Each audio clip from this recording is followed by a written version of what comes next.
Eat, Play, Live with me, Andi P, the show that dreams and crushing goals. My goal here is to help you live a healthier, happier, more balanced life.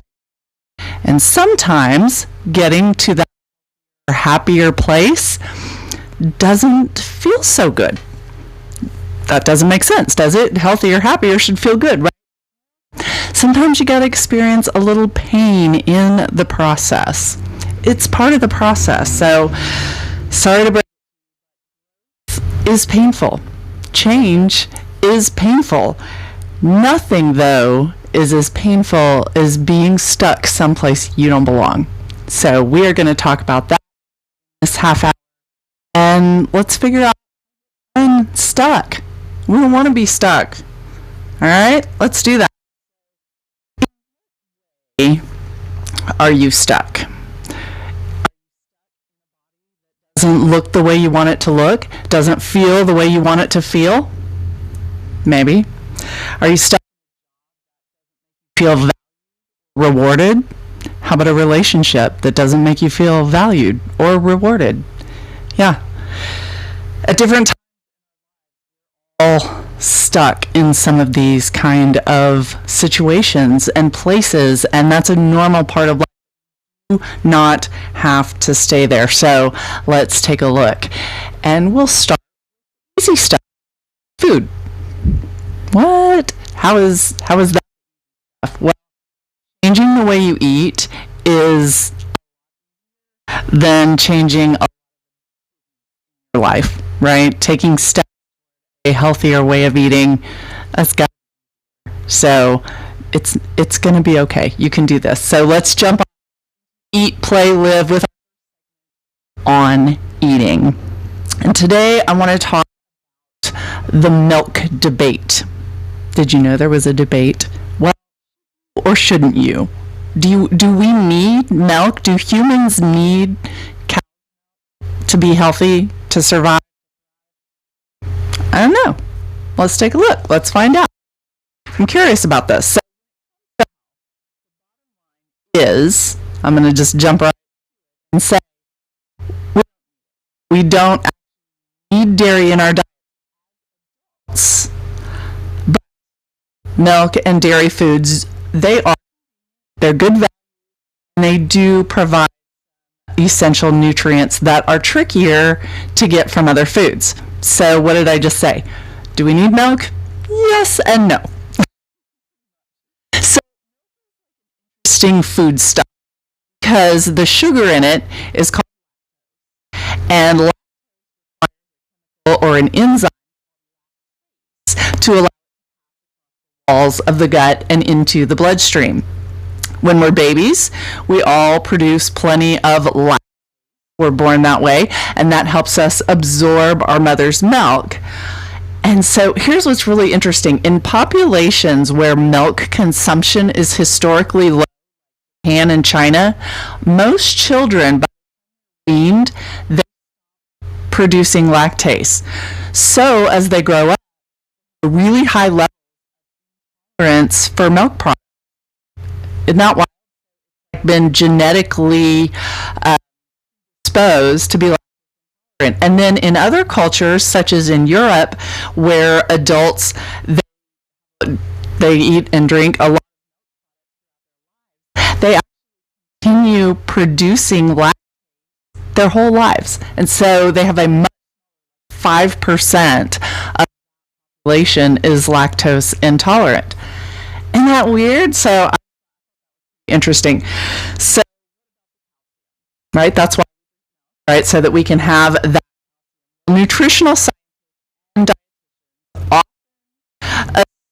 Because milk is rich in calcium, it's therefore good for maintaining the calcium level in bones, right? That's what we've always been taught. Milk for healthy bones.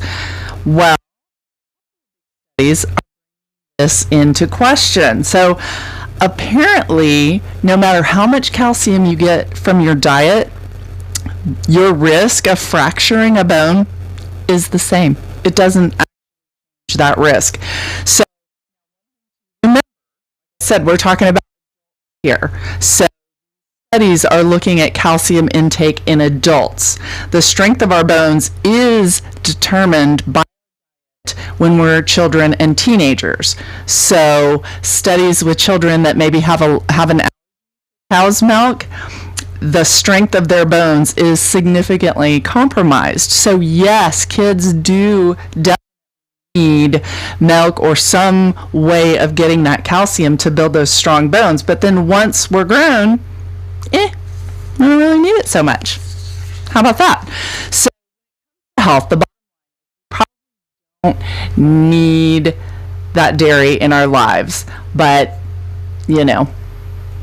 it's not bad to have every now and then. So I think giving up dairy sounds like it would be painful.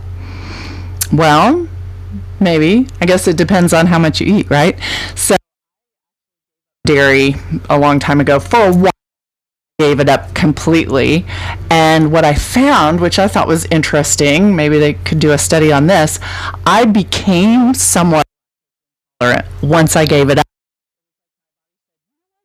Really don't do this. So if I mean, who doesn't? But if I were to go and get a frozen yogurt, no, my body is okay with that. It is just, it hurts, and I get all bloated. Anyway, too much information. But so me personally, I'll eat a little bit of cheese because, I mean, come on, we all need a little cheese in our lives, and then maybe some whole fat Greek yogurt, and that's pretty much the only dairy that I do nowadays. So want to take steps reducing your dairy intake, ice cream has got to go. Yeah, and you know why? It's also full of sugar. So we're trying to embrace a healthier lifestyle, a healthier way of eating. You're going to kill two birds with one stone here and get rid of the dairy and the sugar, and you don't need it. And then if you get rid of dairy and your body starts to tell you that it doesn't want dairy anymore, it makes it to avoid the when you eat it, it hurts, and there you go. So it's a win-win, but there's a little pain associated there with making that change in the right direction. So just start with one thing and take baby steps. That's the only way we can do it. So speaking of baby steps, to move into our play segment, and as we play today, let's talk about walking. Other forms of exercise, and as you know, I'm training for triathlon now, and so there's a lot of running, swimming, but I don't expect everybody to do all that, to just jump, start somewhere. So let's walk before we run, right? So some of the benefits of walking. Research, I found that there are some amazing benefits to just walk. Okay, you can add years to your life, taking into account factors as researchers have a 51% lower mortality risk for those people who took 8,000 steps a day compared with those that took only 4,000 steps a day. Okay, so get you a little Fitbit or whatever brand of step counter you want and start paying attention. Honestly, that changes how many steps you take, because once you're aware of whether you're moving or not moving, it makes a huge difference. 129 steps. Well, over the top, don't. And this stupid fit will have it programmed in, I guess, for how many steps per hour. And so even though completely surpassed count for the day, still reminds me. Shut up. I ran 14 miles this morning. Yes, because I ran 14 miles. Oh my gosh. And it was hot. It's not, we were talking about there was a lot associated with that. But you know what the cool thing is? I remember preparing to do my very first 5K walk. And that pushing and getting out of my comfort zone. And never in my wildest dreams did I think I would get up one morning and go, you know what? I'm going to run some 14 miles today. So it's just step by step, one thing at a time. You do not know what you can do until you push yourself. So, all right, I went off on a tangent there. So getting those steps in will make you live longer. And you'll like this. It doesn't even have to be a rigorous walk. Low intensity stroll can be just as effective as a walk. So just move your body. And if you think it's too late for you to get the benefits of that, how about this? A study published in the International Stroke showed those who became fit later in life cut the risk of a potentially deadly stroke in half. It's not too late. It's never too late to start and get benefits from that. Also, what helps your brain? It will grow your brain, is what they say. Researchers have found that regular aerobic exercise increase the size of the hippocampus, the region of the brain responsible for your memory. Can you remember that? Well, it can be pretty immediate. So getting out there regularly may even help people who are already experiencing memory problems. Oh my gosh, is this speaking to you? It is to me, because I can't remember squat. And I my share of walking. So, man, think how it'd be terrible. I wouldn't even remember to be here. So just continuous walking or stationary bike riding 3 times combined with a heart healthy diet improves scores on thinking tests, and these are from people who have cognitive concerns such as remembering or concentrating. So it helps right away. And of course, we know trim those inches as we get older. You start to put on weight, and it kind of, as you get older, it kind of goes to the belly more. Have you noticed that? Younger, it used to collect a little bit in different places, maybe on your hips, and now it starts to shift to the belly. Dangerous. We've talked about this. So, study, just 27 obese women, researchers found that walkers were able to reduce their abdominal fat, just the fat, visceral fat that can surround your organs, but it will put you at risk for high blood pressure, heart disease. So just power walking. They didn't change their diet. They just power walked, and it helped them lose that belly fat. It's worth a shot, right? Also, this was interesting. I've never heard this before. It's good for your vision. Walking. So hold the carrots. Moderate walking, it turns out, may be even better. It's for our eyes. A Swedish study published in the Journal of Ophthalmology. You have to know that these are published studies. I'm not just making this stuff up. They examined the possibility between specific types of physical activity, including walking, and the risk of age-related cataract.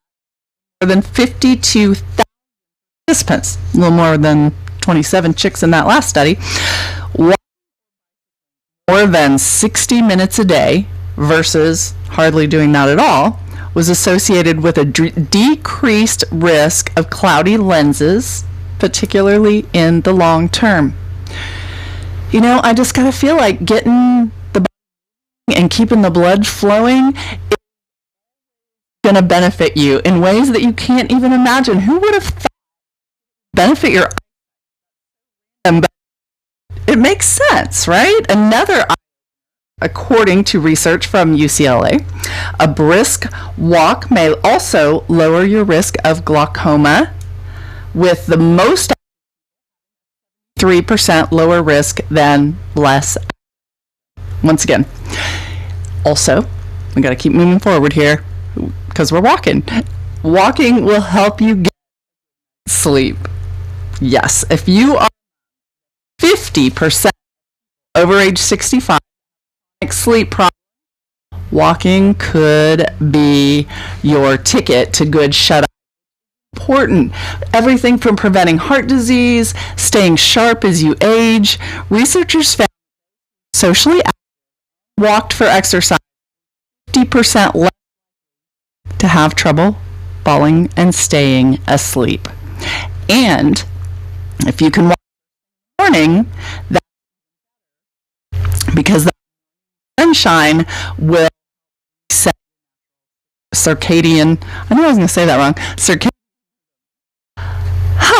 okay, get up earlier. Man, is that what it is for me? I'm not a fan of getting up earlier, but we know it's good for you and gets the metabolism going sooner in the day, and you're burning more calories, and there's so many benefits. So get out there and walk, and it will also help you chill out more easily. First, it gets you going. It helps you chill out. Third, meditation, of course, is good for calming your mind, fending off depression. But if you're restless, like, notice that I do a lot of stuff.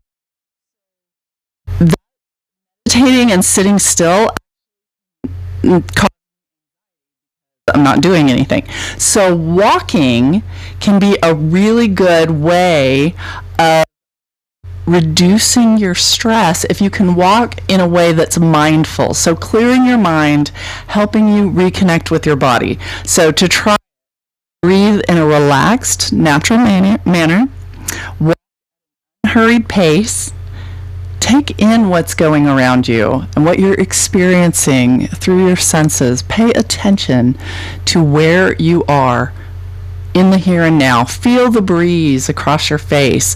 Concentrate on what's going on in your body, your breathing, the sensation of the soles of your feet as they touch the ground. If you just get really present, then that walk is going to reset you. It'll bring your stress down. It can reduce depression. You can a psychological boost, slower pace. You don't have to be running. According to a study, walking for an hour a day can reduce your risk of major depression. So, and then of course running will also be beneficial, and it doesn't take quite as long because you're moving faster, right? So to the test, I ran a long way today. I was not in a good mood. I was not in a good mood when I went to bed, and I was really in a bad mood. Had a very disturbing dream. So I'm going to run until I feel better, and that's why I ran 14 miles, because what I was upset about, because I was thinking about all the other pain. So you want to keep yourself for the long term. All news about walking, powerful link to longevity, if that doesn't grab you, preserving your mobility and your independence. The thing is, walking is good for people who can do it easily. If it's hard, there's something going on with you that makes it hard, it can be even better. So people recovering from heart surgery or chemo from breast cancer, walking actually can improve the recovery, make the recovery faster. It reduces the risk of disability in adults with osteoarthritis. So how many different ways can I explain how beneficial just getting out and walking can be for you? And if you're sedentary, if you're a senior who is sedentary and you start regularly, that will cut your risk of suffering a disabling injury, and people who do develop physical disability were 1/3 more likely to recover from it compared with seniors that remain inactive. So the painful part of this advice is getting off the couch. That's the hardest part. It's always that first step that is the hardest. So just start right there. Make your goals easy and achievable, and just build on that day by day. And before you know it, you're up and moving, and you're feeling better, and you're seeing better, and you're thinking better. Great, just from walking. The hard stuff. Our time runs short, and here we're going to dig and dive into where else are you stuck. We've talked about some food. We've talked about get out today. Now, how do you live? Are you stuck in your life? Are you stuck in your work? How about relationships? Are you stuck? Do you feel stuck? Why? Why do you think you're stuck? Because, when you think about it, you're really just one decision away from being unstuck. One decision could change the whole way you see your situation. So what is it about that decision? Probably fear. For most of us, it's fear. I'm scared. I'm scared of what's going to happen. If I take a step to unstick myself, that's scary. So what are you saying to yourself? Think about what you're really afraid of. Say, you are miserable in your job, you want to do something else, but you're scared to quit because what's your brain telling you? I'm never going to find another job. I'm never going to find a job that pays as well. I'm never going to find a job that has these kind of benefits. I'm never going to find what in the blank. What are you telling yourself? And then think about it from a more objective, maybe. And if somebody you knew and cared about told you things, well, because I'll never find another one, what would you say to them? That's ridiculous. Everybody's hiring. Do something totally different. Do something for a little while, something else to do. I mean, you would give good advice. Why take it? Why telling yourself? It's never the scenario that you're putting in your head. It's never that mind. Okay? Relationship, and you're miserable, and you want to tell yourself, well, anybody else? I'm going to be lonely for the rest of my life. I'm just going to be alone, and they're going to find me and with my cats. Okay, well, number one, so be alone. Have some cats. Okay. Number two, really? There are like billions of people on this planet. Pretty sure you could find somebody else. Probably better. The miserable way. What are you telling yourself? And why are you so afraid of making a change? Do you say, I'm just to start over? Well, I have some news for you. Remember Estelle, cute little old lady from the Golden Girls?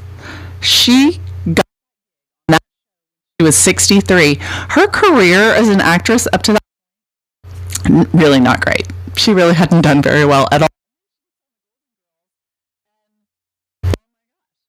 She is now a star. Her, and she was, Colonel Sanders. This is the time I'm going to talk about Kentucky Fried Chicken in a podcast. But Sanders started KFC when he was 65. Too old for chicken. Why? Is there on serving up some fried chicken? Don't eat it. Food. Anyway, moving on. Her took off 78. Yeah. Henry Bernstein, he became a successful author at 96. And this guy, heard of, ran first marathon at the age of 9. He ran a marathon. That's like, 26 point how many miles? 4? What? He ran a marathon.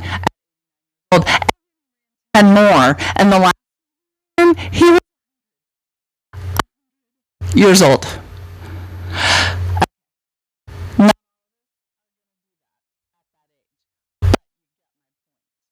This too late thing, to myself when I was like 23 years old. Oh, I'm already. I haven't done. I should have graduated at 21, and I didn't graduate till I was 22. I mean, just stupid stuff. Do it to ourselves. We still do it. It's not too late. That is a theme that has become very important to me through the years, and it's why I do, because through my transformation and through my fitness that it's never too late. You are never too far gone. Okay? For me, I did my first competition and then at 49, career that I don't know, 20, 25 TV producer and started a career from scratch before. I'm solar. Guess what? You're not too old to learn. You can always learn a new thing. Yeah, nobody thinks you're going to be perfect. Thank goodness. And then the thing I'm training for, the 70.3 miles, is 151. That's first, not my last. I guarantee you. So what's next? I don't know. That I'm afraid of, and then I'll go after it, because we're stronger than we think we are. Yesterday I was swimming in the river. A quick story before we go, because so many people are trying to freak me out about the river. Stop trying to freak me out. I know, and it rained recently, and maybe there's more, but maybe so many turtles, like turtles. You can't really tell a turtle from a snake from a distance, especially when you're wearing goggles. I was so freaked out. Number one, time. Snake yet. So I'm just going to tell myself, turtles, I love turtles. These are turtles.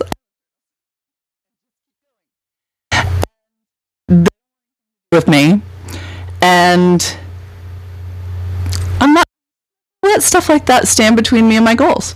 I'm just not, and that's crazy, but why not be crazy? Why not? So let's be crazy, because if you do that, you cannot stay stuck. There you go. So I hope you something to think about. Join me again next week.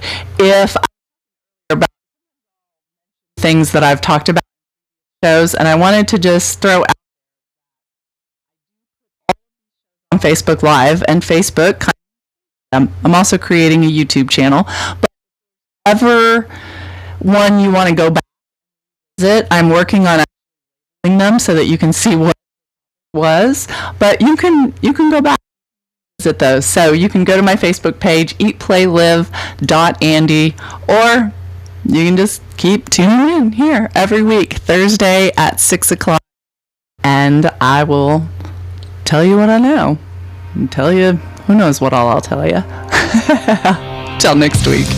My best friend gave me the best